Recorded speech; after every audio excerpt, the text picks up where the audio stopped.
Let's know. All right, and let me take a look into our AMA discussion right there. So yes, hello. If you're just joining me, I'm very lucky to have Craig Martelle, the founder of 20 Books to 50K, a Facebook group for independent authors who want to support themselves through their writing. Craig is a former United States Marine Corps major. Craig, how many books have you written so far? Oh, geez. I think I have, the last one was 107, so over 100. 107. Good God. Yeah, the mind the mind just boggles. So when did you start writing? Oh, I started writing when I was young, like 12 or 13. Mhm. Before we went live, we were talking about Robert E. Howard Yeah. and sword and sorcery as a genre, and Dungeons and Dragons as a catalyst for helping people excite people's imaginations. And I wrote a book when I was about 12 or 13, and I grew up in close to Lake Geneva, Wisconsin. So D&D was a huge part of our lives there. And I actually have that book here. My sister just found it. It was lost for over 40 years. Wait, a book that you And wrote when you were 12, lost for 40 yes, years. Is it all and written in like a Mead 13. notebook or something? What's the physical book It, in? it it's written in a spiral notebook, Oh in my a God. flip notebook, in little notepad pages, and it's just all over the place. But I've got oh geez, like 30, 40,000 words Are that you I wrote when I was serious? 13 Oh my and God. handwritten.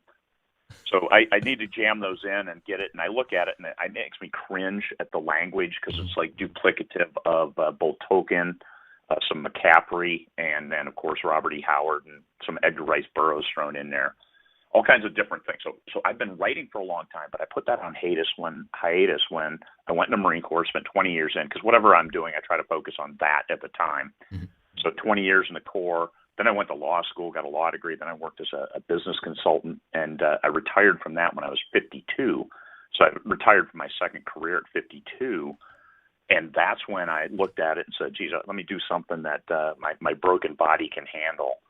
And I sat down at my computer, and 61 days later, I had my first 100,000-word novel. I should say my second, but the first one I was going to publish finished. And I like the stories. I like storytelling. I like writing. I like the sedentary lifestyle a little too much, but I have a dog, so I do get out a lot. And that was almost 6 years ago, and I've been writing every day since. So in 6 years, you've managed to complete more than 100 books. I'm sure that they're not all novel length, but that's still like an incredible number of books. So what age were you when you went into the Marine Corps? I was 18. 18. Started at 18, retired when I was 39. Did you always know you wanted to join the Marine Corps, or I did not. My brother went to the Air Force Academy and was class of 78. So I graduated high school shortly thereafter. And I thought I wanted to go Air Force, follow his steps, but that wasn't for me. I wasn't doing it for me. And what I really liked was the outdoors, was the hardcore, the best from there. It's like, okay, I looked at the services, like the Marine Corps, they're the best. So I want to be the best. Let me go in the Marine Corps. And so, yeah, that's what I did. yeah, that boot camp is no joke. So you go into the Marine Corps, and then when you get out as a civilian, you go into business consulting. What kind of businesses would you work on? I worked with Fortune 100 businesses like Northrop Grumman, and I worked with a smaller mining company, Graymont, in their lime mines and lime production business. But then I also worked with ConocoPhillips on oil production. Okay. So you were a marketing consultant there. So did you have like your own independent business, or were you in a consulting firm, or? No, I worked for RLG International, LG? and I was hired because I got a law degree after I retired from the Marine Corps. It's like, what do I want to do when I grow up? Oh, always wanted to be a lawyer. Let me go to law school. So I went to law school, got my degree, and then got hired as a business consultant because of some other work I had done, and I applied well, and the being a lawyer helped get me into the corner offices of these huge companies, and that having the right conversations with the right people, because a little change can go a long way in big companies. That's pretty wild there. Can you, I don't have a good idea of what a marketing consultant that works for a company like Northrop Grumman would do. I've worked in marketing before where Raytheon was one of our clients there, but I only worked in like a tech aspect of it. I don't understand what's actually happening there on the level. What is somebody who is a consultant working for a giant company like Northrop Grumman doing? As a business consultant, Mm-hmm. I worked in their shipbuilding sector, working on the Virginia class submarines, and then I moved over to the Gerald R. Ford carrier program. And it was frontline production is where the biggest impact was made. How to align the people doing the work with the vision of those people who want the end product. And there's about 1 million steps in between, but how do you get those steps to line up? So they're producing the ship at a steady pace and optimizing how they're working. It's mostly leadership consulting, because the old leaders who carry a ball bat around, hey, I'm going to get you to work, that doesn't work. You motivate the people internally and make them want to do the work, and then that's where you see magic happen with production lines. Okay. Well, now it's starting to gel for me how you've been able to be so tremendously prolific with your production there. If you're coming to it from this experience of like analyzing a process and figuring out like where the friction points are and how to get the motivation going and so forth. So yeah, it sounds like you throughout your career you have a tremendous number of places where you've learned to be motivated. Like I know nobody can even make it through Camp Lejeune without being hugely motivated to make it in the first place. And then you went on to have a career for almost 20 years. What was your initial? I don't know what the MOS is. I know everybody starts as a rifleman in the Marine Corps, but they also have an additional job. What was your job in the Marine Corps at the start? I was a rifleman, and Marines made fun of me because they're like, you're not a real Marine," because my title was Russian crypto linguist. Mm-hmm. So I went in the Marine Corps, guaranteed tanks, because I thought driving tanks would be cool. And 800 of us in boot camp took the defense language aptitude battery, and I scored number one. You scored number one in score. The 800? Oh, that's amazing. I had the top score, and they're like, "Martelle, you want to go learn Russian, don't you?" "Yes, sir." That was it. That was the extent of my interview. I waived my contract for tanks, and I went to DLI, Defense Language Institute, to learn Russian. Okay. And a year and a half later, I was at Misawa Air Base, listening in on conversations and doing Russian stuff. Oh, that's wild. Did you do airborne, or were you ground? I was ground. Okay.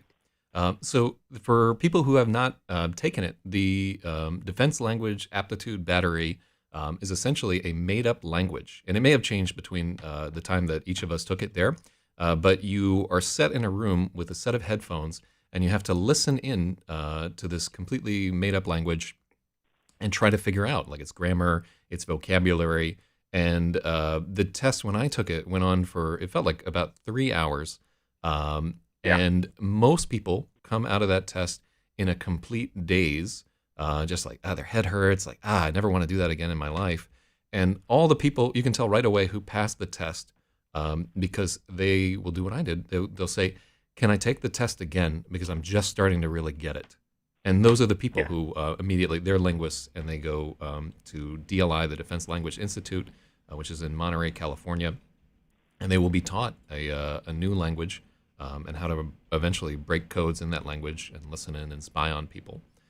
So everybody who goes through that program has to have a top secret clearance, and many of them will wind up working in pretty elevated positions. And like I have a friend who's in the State Department right now, or was. He just recently left. But just based on his experiences as a Korean linguist and getting involved in the apparatus. So did you stay as a crypto linguist for your entire time, or did you shift around to different careers in the military? Well, as an officer, they don't have crypto linguists. Mm-hmm. So the whole time I was enlisted, I was a linguist. And then when I became an officer, I went into the intelligence community. I was pre-selected for that. And one of my jobs was interrogator, translator, and oversight of those kinds of folks, both air and ground intelligence. Counterintelligence was an added MOS for me. And I kept my language up because at that point in time they started paying people who had language skills. Yeah, the Russian bonuses, was a particular one. So for some unknown reason, I got sent over to Korea to be the G2 of Marine Forces Korea. And while there, I took the test, and for some unknown reason, I got a 3.3, which is the highest you can get on the test. I got my degree in Russian in my undergrad, and that's how I got my commission, because I got a 4-year degree in Russian language. So I kept it up just because, hey, they're going to pay me an extra $150 a month. Why not? Mm-hmm. And for some reason, I got a 3.3, and the detailer said, Martelle, you've been hiding for the fleet forever, because I was at Central Command for 3 years, and then I went to Korea for a year. And he said, you're going back to the fleet. You're going to the 1st Marine Division. I was like, yes, sir. And he calls me like a week later and said, would you like to go to Russia? I said, what happened about I'm hiding from the fleet? He's like, don't mess with me, Martelle, with more colorful language, obviously. Good Lord. And he said, I searched the whole Marine Corps. Trust me when I say I searched the whole Marine Corps, and there's only one officer who can fill this position, and it's you. It's with the Arms Control Unit in Moscow at the embassy, and you fill it. The major is retiring. You're a major select, so there you go. You're going to Russia. Wait, so that's I did. Wild. When you say arms control, are you talking about nuclear arms, like proliferation of weapons into like Chechnya and so forth? What does that entail? It's the drawdown in arms control treaties like START, INF. We did conventional weapons under the OSCE, the CFE, the conventional forces in Europe treaties. So all of the arms control treaties, we were responsible for oversight, implementation, and compliance. Okay. Put this into like a time frame. So the time where you are an officer there, is this before 1989 or significantly after? Oh, this was 99 to 2001. Okay. And I thought, I looked at that and I'm like, oh man, I'm going to be a major. I'll get my 3 years time and grade. I'll retire and I'll move into this high-paying civilian job because I've got all these contacts. And then, boom, George W. Bush gets elected, and within 30 days, he and Condoleezza Rice kicked 50 Russians for being spies out of the United States. And I was caught in the tit for tat, and I was expelled from Russia. Oh, that's wild. And so I couldn't go back. And here I spent 20 years learning, maintaining my Russian language, only to be denied access to Russia. So my marketability in the private sector went from I've got a guaranteed high-paying job to zero. Wow. And I'm like, oh my God! And so I got kicked out. I got sent to the headquarters at Fort Belvoir of the Defense Threat Reduction Agency, and so I got to work out of Ukraine for a little while. But that was the summer of 2001, and we all know what happened on 9/11. I was there in Washington, D.C. on 9/11, and 5 days later I was sent back to CENTCOM because while there I had done some targeting, and I had done a lot of targeting stuff for in other places, so I had a good rep in the community, so they put me into the targeting business as Central Command for the impending war in Afghanistan. Can I ask real quick, when you say targeting, what does that entail? Like determining what targets have strategic value, or are you working with satellites? What does that mean? All of it, right from deciding what targets are viable to what targets can be hit, to limits on collateral damage, to the actual putting the bombs on target and building loadouts for the B-1Bs and B-52s. Okay. I know a few people who have worked in drone warfare, and I'm always surprised by like how haunted they are by their experiences. Like more so than a few people I know who have been in actually direct combat. Do you want to talk at all about like how did that sit with you working in that kind of targeting? That was the hardest thing I did out of the whole time in the Marine Corps, and that's all I'll say about that. Okay, I think that's very fair there. So you worked in this targeting for a little bit. Does anything else happen in your career prior to you becoming a civilian? Well, one thing that convinced me when we went to war in Afghanistan was all these colonels came out of the woodwork to make their mark. And we had so many problems between National Command Authority and this bank of colonels, and I'm talking 06s, who were looking to get their stars or looking to make their mark. And it really messed with the conduct of the war, so much so that Tommy Franks, General Franks, was spitting mad because he had issued an order to send a biological chemical search team to a certain site, and they got redirected. And he's like, "What do you mean they got redirected? I ordered it." So they got a phone call from somebody in the J2 at Joint Chiefs and redirected. He's like, "That's not how this works. That's not how," and he was so mad. And I was looking, and I was just a major at the time, and I got so much crap from people trying to make their mark because, hey, he's a guy who knows what he's doing. He's a nobody. And here, I need this. And I'd get so many side tasks. You couldn't even keep your head above water. And it wasn't, hardly any of it was actually going towards the focus of main effort. So I put in my retirement papers and actually was surprised that I got approved. But I was really broken at that point. I could barely breathe. I lost 50% of my lungs because I had asthma the entire time I was in, and it had gone undiagnosed. Oh, no. So here I was struggling, trying to make 20. And the last 3 years, I actually, thank goodness, being at the embassy in Moscow and then being in the Ukraine, I didn't have to take a physical fitness test, which I would have failed because I couldn't run. Huh. That's yeah. Do you see like a lot of Marine, because they have like such the whole everything about being a Marine to me from the outsider is about kind of sacking up and dealing with like any adversity and just choking it down and pressing on in any case. Do you see a lot of guys who have these undiagnosed injuries that go on forever and they just ignore them or just try to power through it? Is that like a huge deal, or was it just particular to your case? That's 100% spot on. That's what you do. You adapt and overcome, and you get the job done. You do what you have to do. And now that has benefited me a lot in later life. But I'm broken. I'm really broken because of what went on when I was younger. Now, I never was a big fan of drinking a lot of Coke and sugary drinks and power drinks and stuff like that. And thank goodness, because those folks are having real problems now when they hit their late 50s and 60s as diabetes creeps in, and they have problems with their weight and all those things that I really am not having problems with. It's just my lungs are trashed, and I got a hard time breathing. And, of course, that affected my heart. So I had heart surgery a couple of years ago. And so living on borrowed time, but I still consider myself fairly healthy from a perspective of I write books. I am perfectly situated for what I do.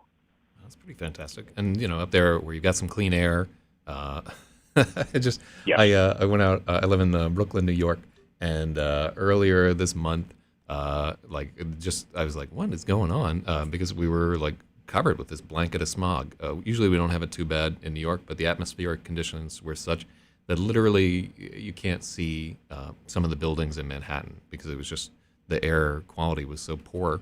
And there's constantly exhaust surrounding you all the time. Like even as you're biking to work, you're breathing in exhaust from diesel trucks that aren't, and we don't do great on smog checks and so forth here. So I can only assume that the clean, that kind of like Jack London lifestyle may help a little bit. But yeah, the only problem up here is when we have wildfires, and this year was not bad at all. Okay. Right now, the air is crystal clean. It's a little more humid than usual at like 50%. But it's temperature 63 degrees, so it's just a beautiful morning, crystal blue sky. It's supposed to get up to 87 today, which is absolutely brutal for middle of Alaska. But it'll cool off later in the week. I think if I pull up the 10-day forecast, I think we'll be 50s, maybe even a couple days in the 40s for lows overnight, which is perfect. That's Alaska perfect. Oh, that sounds. What am I doing in here? All right, so. Let's go a little bit into your time after you worked as a business consultant, even though that's fascinating. There's so many things that I want to know. But I think most of the people who are listening to this are going to be curious about your writing. So you get out of the service, and did you initially, what was the first book that you really tried to get published, if you tried to go traditional publishing ever? when I was 52 years old, or actually 53 after I finished the book, and I looked at that and said, I've got a law degree, I'm retired from the Marine Corps, and I'm not going to take a rejection letter from anybody. So I never tried to solicit a traditional publisher. And that being said, that first book I wrote, it was called It's Not Enough to Just Exist. It was a post-apocalyptic survival book. And it didn't sell at all because I made my own cover. I didn't have it professionally edited. Mm-hmm. But I got it out there. I got it published and got it out there. And lo and behold, a traditional publisher bought it. So really? That first book was traditionally published. They said, "Oh, you need a new title. You need to have it edited. We'll get covers made. But we love the story." And they asked me. So I never got any rejection letters. But I have 4 books with a traditional publisher. It's called End Times Alaska. End Times Alaska. This was 5 years ago. Who put that out? It was 5 years ago. Yeah. During the wave of Alaskan reality shows, and anything Alaska was selling big. And that first book I published, when I published it myself, I sold 53 copies, and I think my dad bought 50 of them. And when it got republished as End Times Alaska Endure, it made it all the way up to number 46 in the Amazon store. That's 46 overall. When you did your initial print run, were you with KDP, or I guess it would have been CreateSpace at that point, or did you do it through like an independent printer? How did you put it out? I had it through Amazon, and then the print copy was through CreateSpace, yes. Gotcha.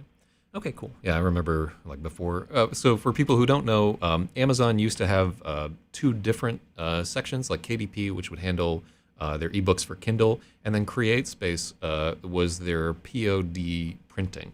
And a lot has changed at Amazon since like that time, but that's ridiculous. It kills me inside to think I've eaten hundreds and hundreds of rejection letters. And later, as you're like editing the book and like getting deeper into it, I'm in a rewrite right now.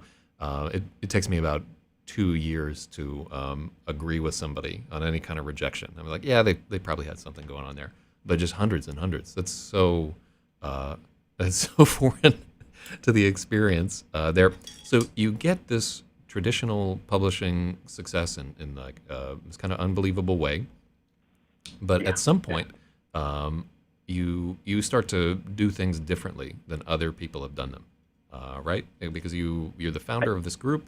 Can you talk a little bit about this process where you start to apply some of the things that you knew from before? And let me correct one thing real quick. Sure. I am not the founder of the group. That was Michael Anderle. And 20 Books to 50K is a retirement plan that he came back up with. But I've been running the group for the last 4 years. Okay. So that's I did not. We've mistakenly identified you as the founder. So how did it transpire that you became involved with this group? Can you talk a little bit about what you set out as a plan for yourself and how you went about doing it? Well, I published my first book and I had no idea what to do. So, of course, search the net and find out. And I found a group of authors, independent authors as well as other authors, that talked about publishing stuff. And I went over there and I posted, hey, I published my first book. What do I do?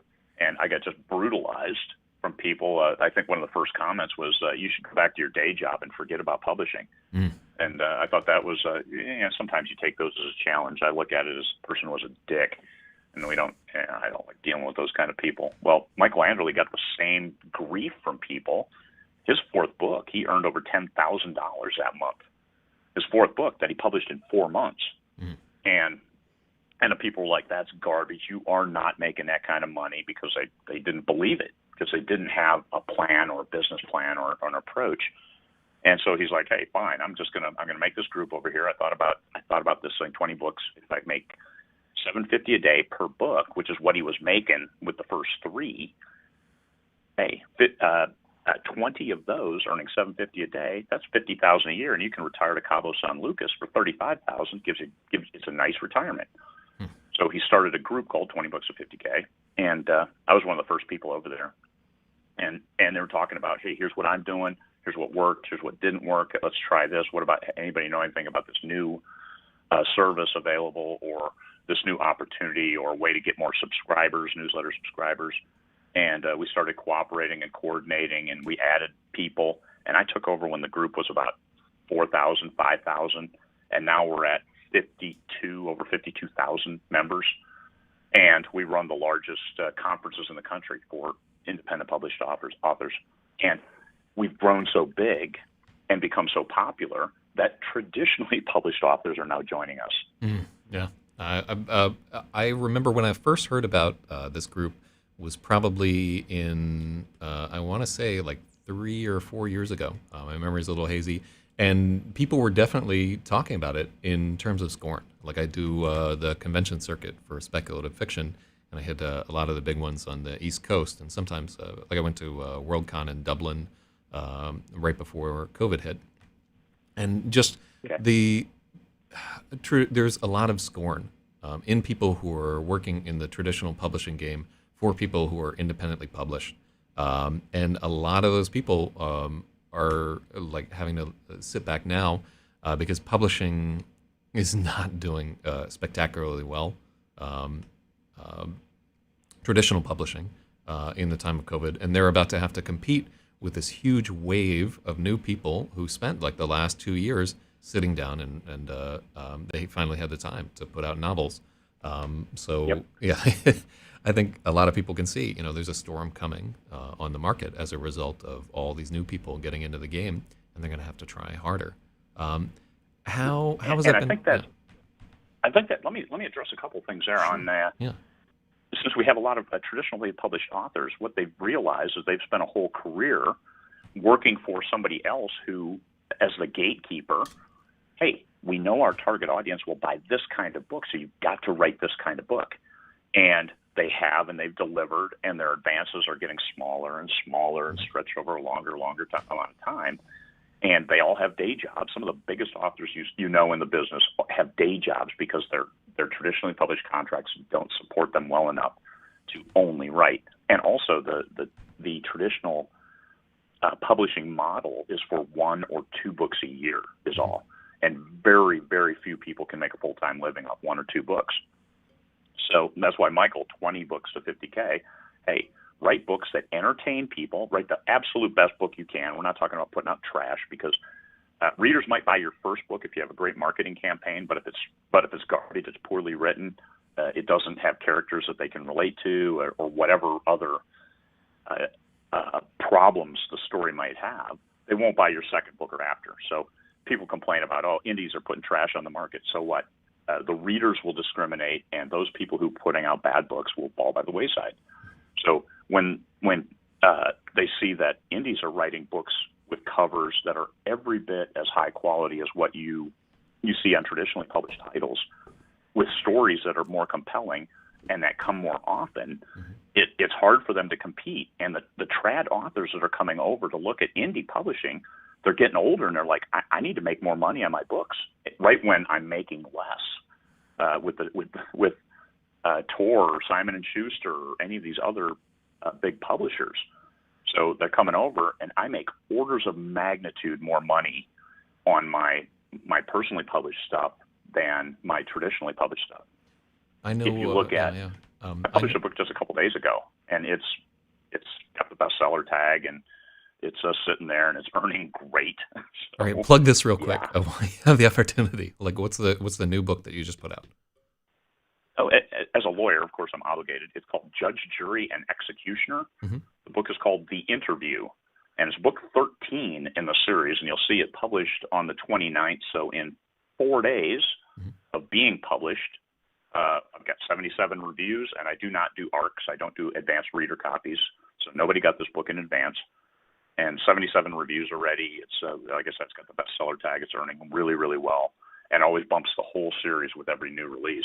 Oh, and I mean, great comments. If you go through the comments that people left, you'll see that the reviews that this book hit the mark. It was right on the bullseye, and I think it was one of the best I ever wrote. And while I was writing it, I didn't think that. I think because after publishing 5 million, 6 million words, my standard has gotten pretty high, and I'm very critical of myself.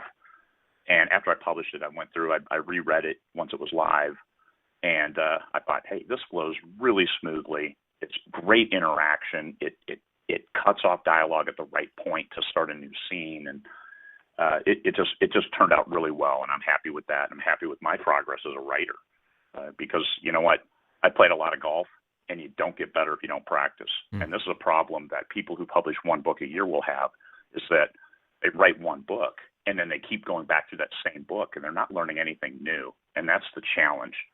And I talk to people who call themselves perfectionists. It's like, you're not, there is no perfect in publishing. All you can do is try to appeal to more people. And the only way we can do that is get input from more people. And you do that best by publishing a book and then writing another book. But these are folks who think it took 10 years to write that first book. I don't have that much life left. But you apply what you learn, and this is the process improvement mentality that I learned as a business consultant, is if you do something the first time, the second time you do it, it's a lot easier. Mm-hmm. And by the 107th, here's a book that I didn't think flowed that well while I was writing it. I didn't have the plot completely figured out while I was when I started, and I still wrote it in 26 days, 60-some thousand words. I typed the end, and I sent it to my editor, and I got it back, and there were no plot issues. There were no hanging side plots, no anything bad. It was quick to edit, and we published it, and it's killing it. That's fantastic. So that's how process improvement works. So I immediately, like when I hear that somebody has written 107 books and they're continuing to have fun with it and see continual improvement, I want to know what their process is like. You have to be like an everyday writer to be putting out that kind of output. Can you walk us through like how your writing process works now at the end of or at this point in your process, and how you started and what you learned along the way? One of the best things I have for writing is my dog, because I'll write and he will inevitably interrupt and say, hey, and nudge me. He needs to go outside, and I'll be mid-sentence. And, okay, I'll look where I'm at, and then while we're outside and walking around, I get time to think about how does the rest of the scene shape up? How does it lead into the transition for the next scene? What's that transition look like? How does that next scene rise and fall? Because every scene has an ending and has a beginning, a high point, and an ending, conflict resolution. So making sure you get that flow as a sine wave of action, and actions do not have to be a fist fight. They can be a verbal conflict. They can be a tension by, geez, I need this thing and I don't have it. So that's action, because it creates that internal conflict that then has to be resolved. How do we get this thing? And that ends the scene, transition to another element, and then all of a sudden you're looking at, okay, what's that next? How does that next scene shape up? So that's how I write. And those interruptions, I'm using air quotes that you can't see because I'm on my phone.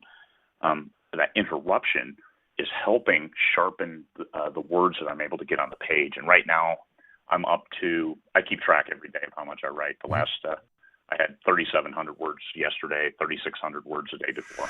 Jeez. During the day. To give you contrast, like I've been working on this for like 20 years, and like during this rewrite, I've been averaging something like around 800 to 1,200 words a day for like the last 39 days of working on it. I do have to work a day job, but still, like that is an incredible pace. You're literally at like 4 or 5 times my output. How many hours a day are you putting into writing, would you say? Outside of like marketing and everything, just the act of sitting down and writing. Actually sitting down and writing, I get my 3,000 words, or 3,000 to 4,000 words in 3 to 4 hours.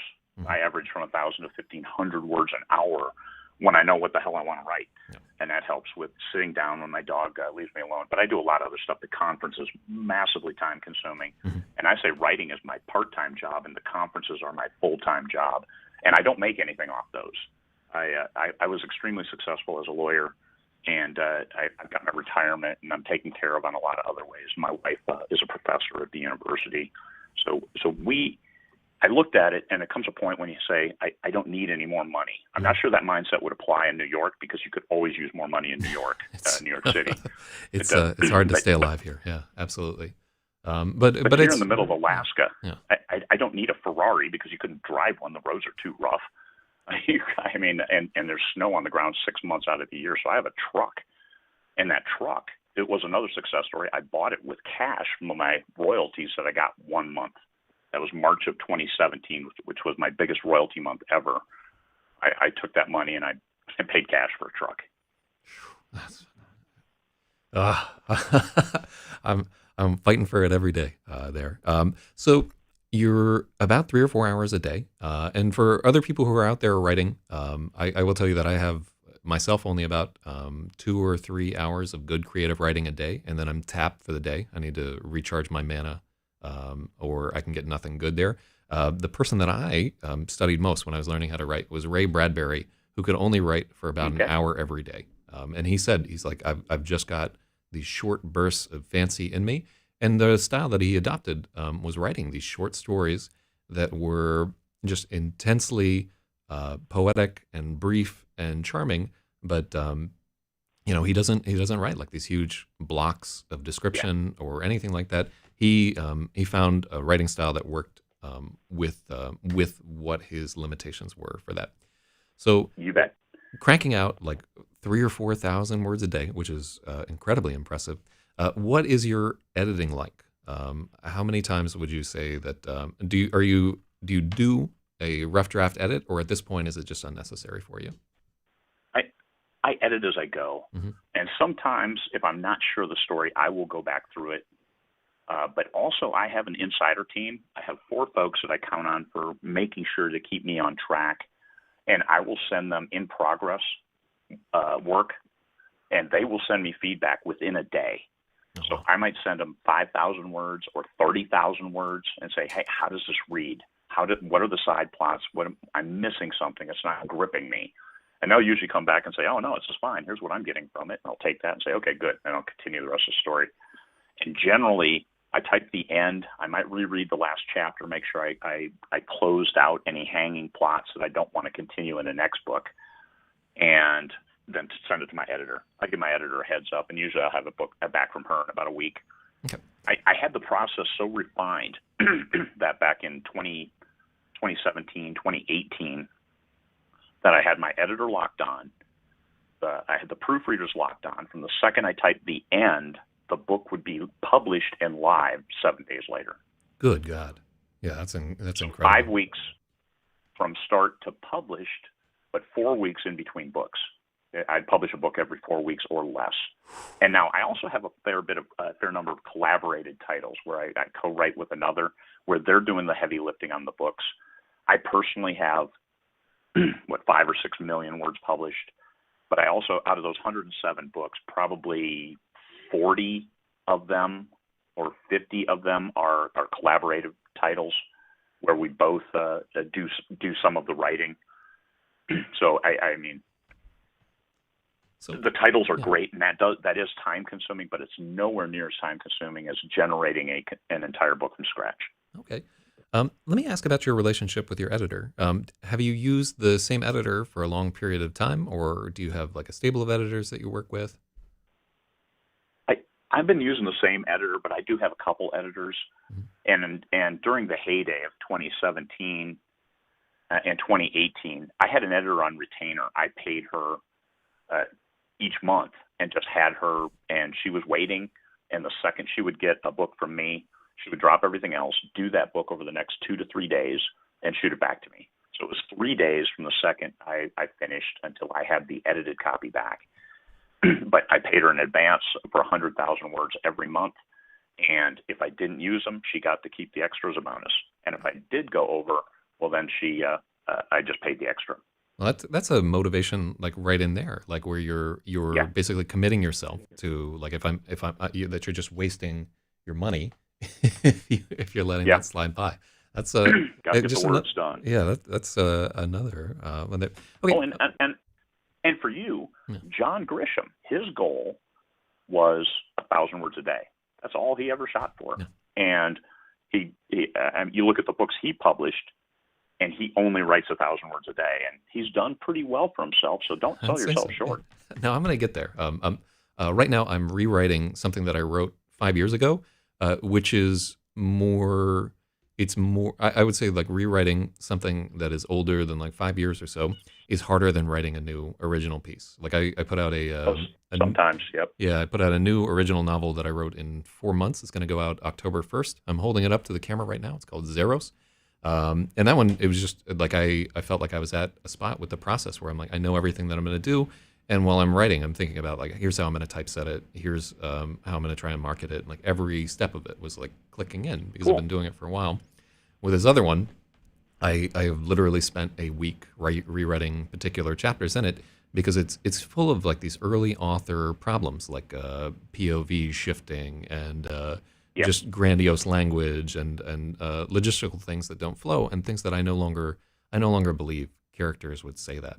So let me take a little jump there. So earlier, when we were doing like sort of the pre-interview, you talked a little bit about how your experiences with people who were in life and death situations shaped the way that you write dialogue. And to me, this idea is fascinating. The idea that you know just deep in your gut what it sounds like when somebody is terrified, or what it's like, what somebody talks like when they're about to sacrifice themselves for somebody else. Can you talk a little bit about that? Yeah. And that was the great thing from the Marine Corps, and seeing the highest stress situations where the dialogue in between people changes. And Marines have a tendency to joke about everything. And some of the funniest stuff I've ever heard in my whole life, and all I remember is laughing hysterically at jokes people made right before you go into a situation where we could all die. And that is, I think, one of the things that the private sector, folks that never served, won't understand. Now, policemen, they understand, they get it.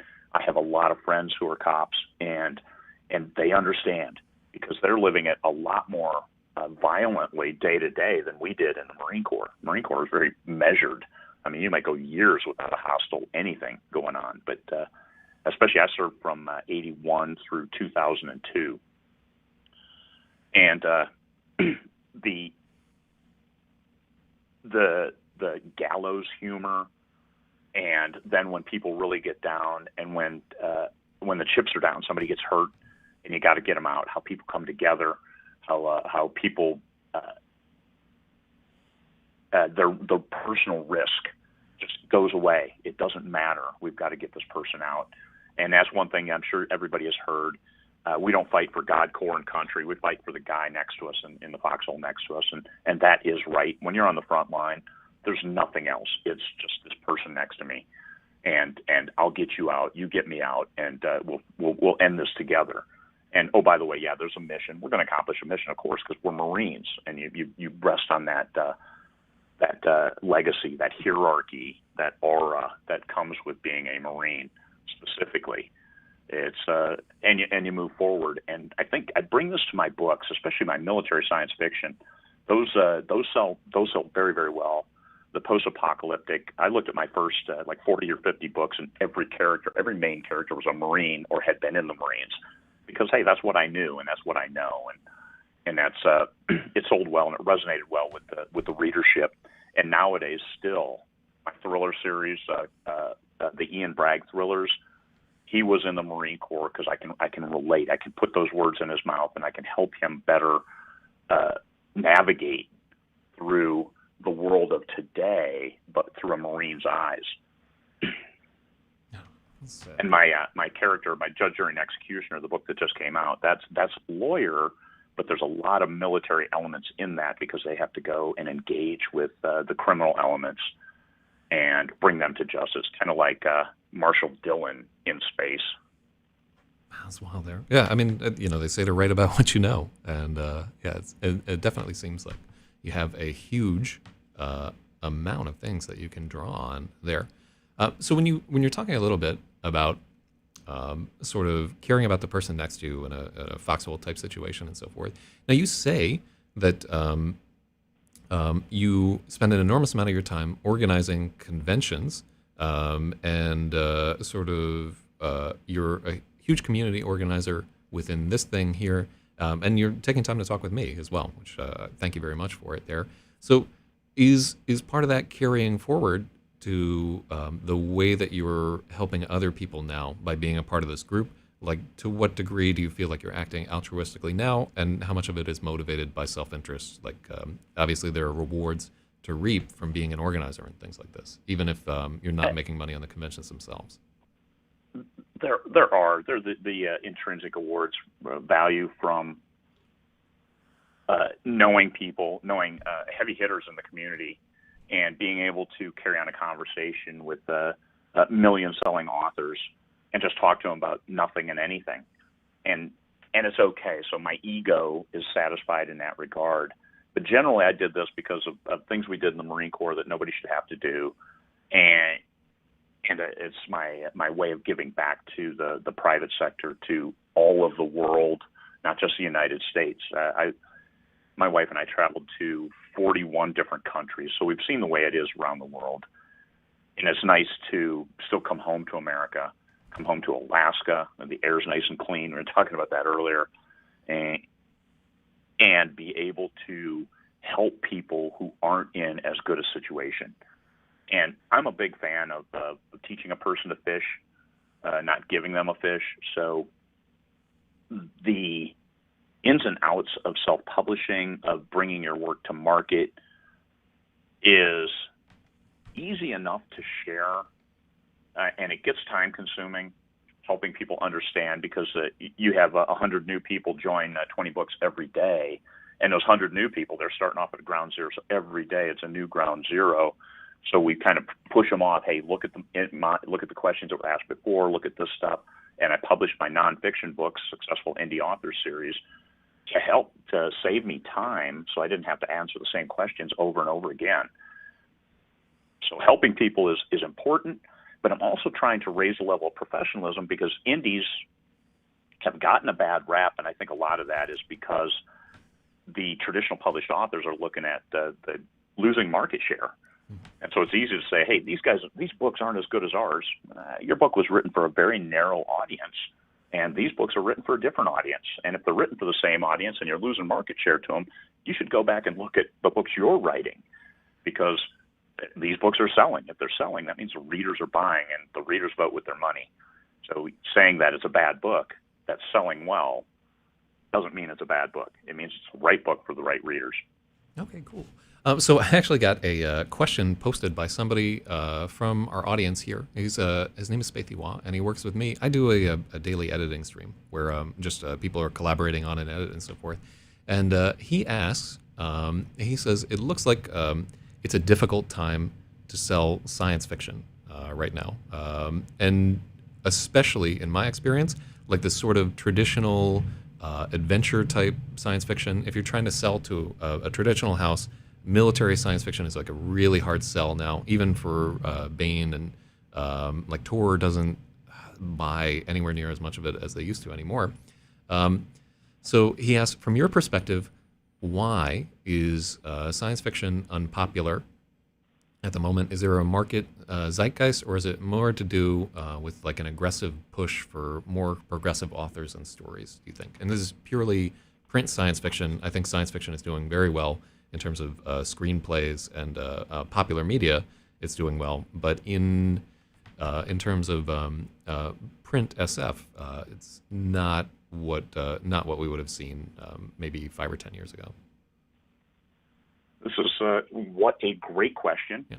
And I'm smiling here because I am absolutely slaughtering it with science fiction right now, because I'm not trying to sell to a traditional house. Because one of the problems with the traditional publishing right now is they're trying to satisfy an audience that doesn't buy books. They're trying to satisfy political headwinds, sidewinds, tailwinds, when fans just want to be entertained. And one thing that my books do is they entertain. I rarely describe my characters, what flesh, sex, who they sleep with. None of that matters, because it doesn't move the plot forward. So I focus on the plot, characters driving the plot forward. When the plot is all about the sexuality of a single character, well, then that's not much of a plot, and those books don't sell well. So this is it's not making any judgments. I don't care. What I care about is, does this book entertain the readers? And right now, science fiction is absolutely killing it in entertaining readers. If it's not lecturing, don't lecture the readers. And this is what I loved about Star Trek, the original series, is they went into everything. They crossed all kinds of boundaries, but they did it on the backdrop of science fiction, and they didn't lecture. It was nuanced. In the background, you saw these things going on because you had the first interracial kiss, right? Well, it was about mind control. It was not about, hey, these people are doing these things. Oh, my God, look at this. No, it wasn't that. It was mind control. They had the dwarf who was repressed. His abilities were chemically held back. And then when he had the power, he's going after these guys. And I think it was a great story that opened a lot of eyes. And I think Star Trek did more for the civil rights movement than a lot of other things that went on. Because people don't want to be lectured to. They just want to be entertained. And if you can educate them while entertaining them, then you've told a great story. And hats off, D.C. Fontana is one of the best writers, educators ever. And she was the mastermind behind a lot of the plots and how they came out from Star Trek, the original series. Well, so you fast forward to today, and those publishers aren't selling a whole lot because they're trying to push an agenda as opposed to just telling great stories. And they're not buying new material because they're waiting, I think, for the political winds to shift back or end before they bring it in. And one huge problem is they brought in editors fresh out of college who weren't tuned in with the readership. And these young editors still on their crusades didn't necessarily align with the readership. So readership is falling off. And then, of course, you had the brick and mortar failure with the pandemic when they're closing stores and indies. We don't care about that. We do print on demand, POD, with our paperbacks, but we make the majority of our money through ebooks. And ebooks slaughtered it during the pandemic because people needed to be entertained, especially when the internet choked and you couldn't Netflix all day long. And my internet here, a few days ago, I had 1 megabyte download and 256K upload. So I was pretty much dead in the water for doing anything online. That was my connection in the year 2002. That's what I had with like ADSL way back in the day. Yeah. Yep, and that's why I'm on the phone as opposed to trying to go live because I just don't have the bandwidth to do it. So, but I can publish a book. I get my covers well ahead of time. I bought so many covers this month for books that'll be published in the next 6 months. I spent $5,000 on covers just in the last 5 days because I buy ahead. Because I don't ever want to be held up. Once we type the end, I want to be able to publish that book. Even if it's put it up on pre-order for 3 months down the road, I still want to have to have that cover ahead of time because I just want to get it out there and start racking up those sales and start generating interest. At what point are you purchasing a cover? Is the book already completed by the time that so you say that you're like writing ahead?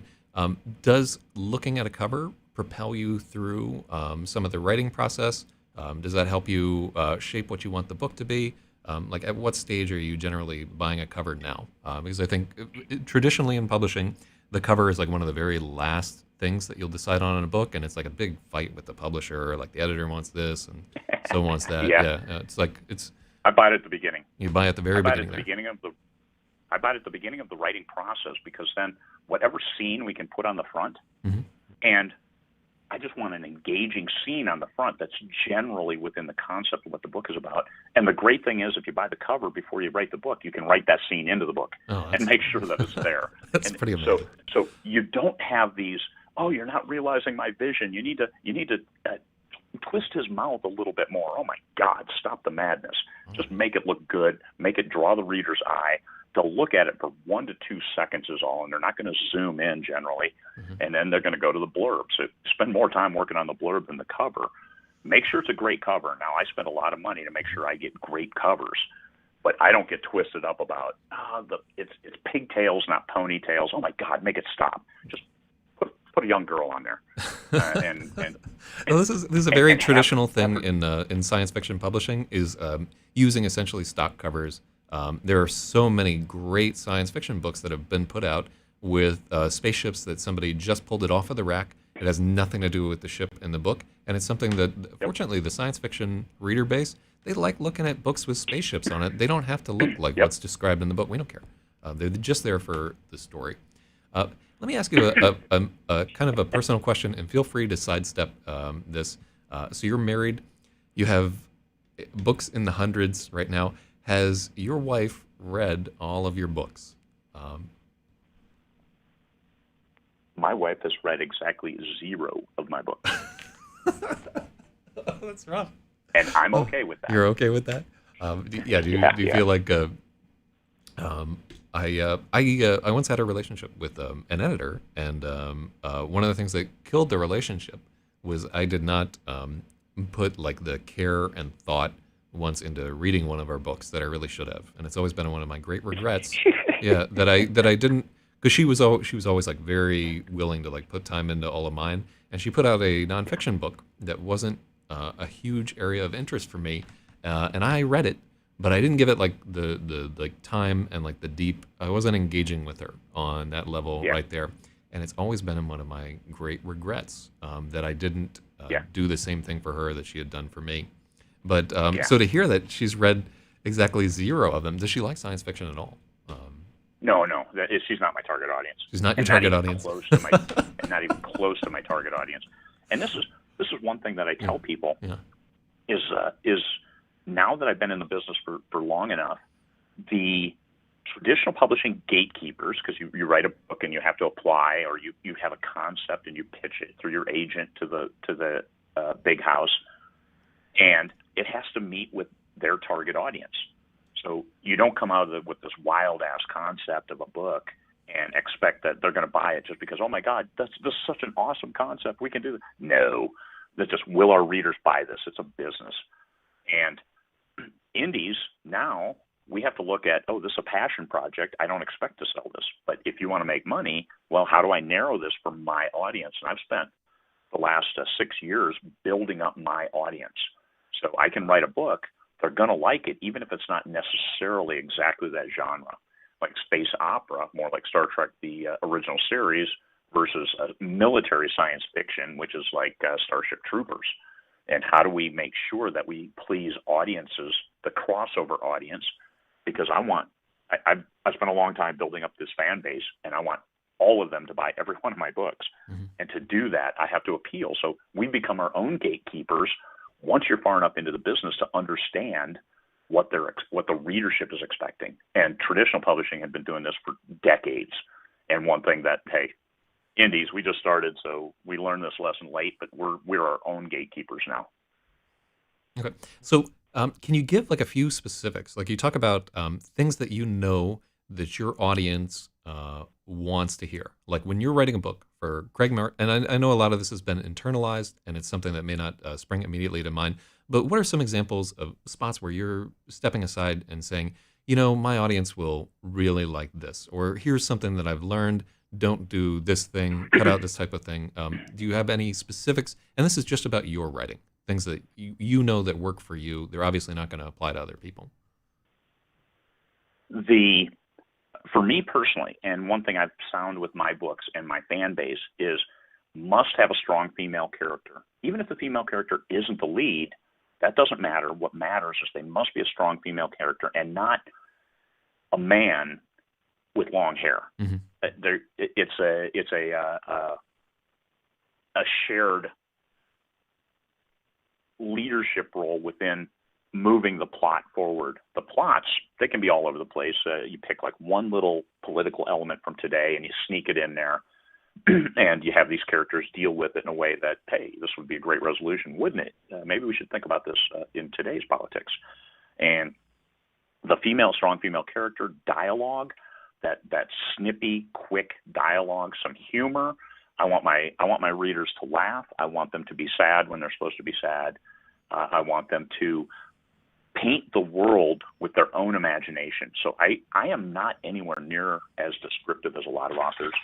They'll be in a forest, and I'll leave it at that. I'm not going to say, hey, this is deciduous. This is they're doing this. There's these kind of weeds underneath. No, mm-hmm. They're in a forest, because the forest isn't as important as what's happening and how that relates to what the characters are doing.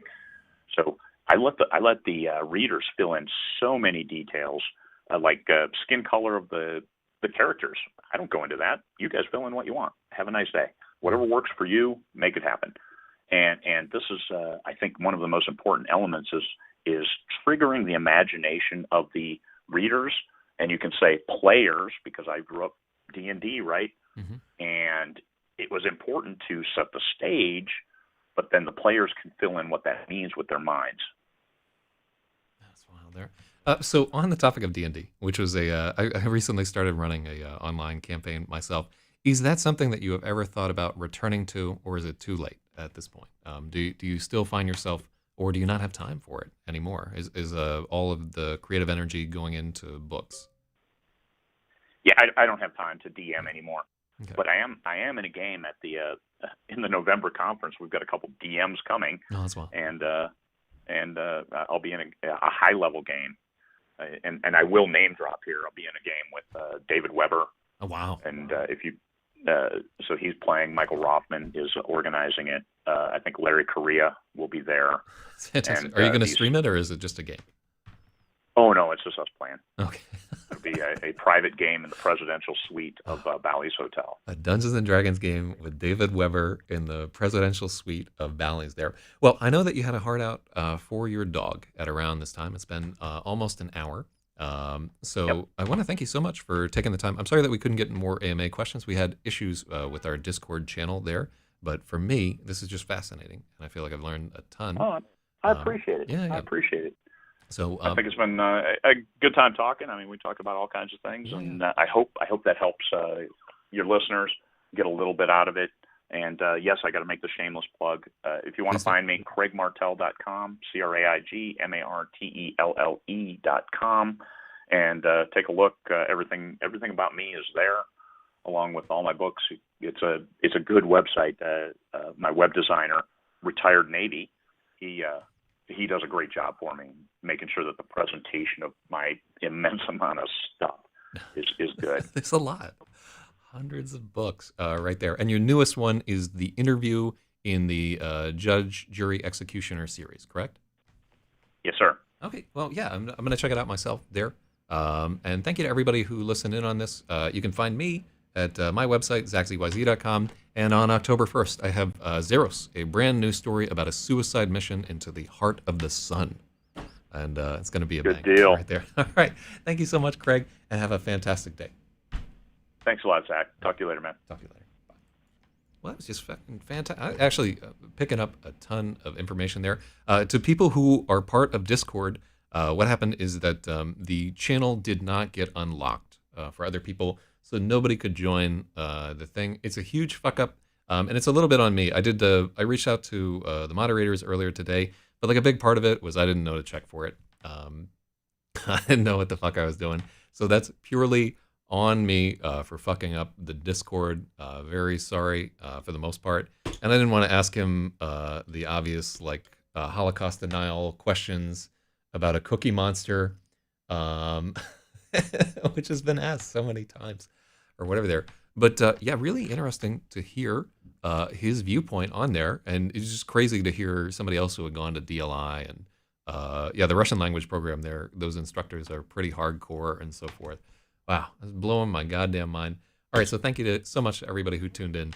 I got to get back to my regular work. But yeah, I'll be back editing on this stream tomorrow.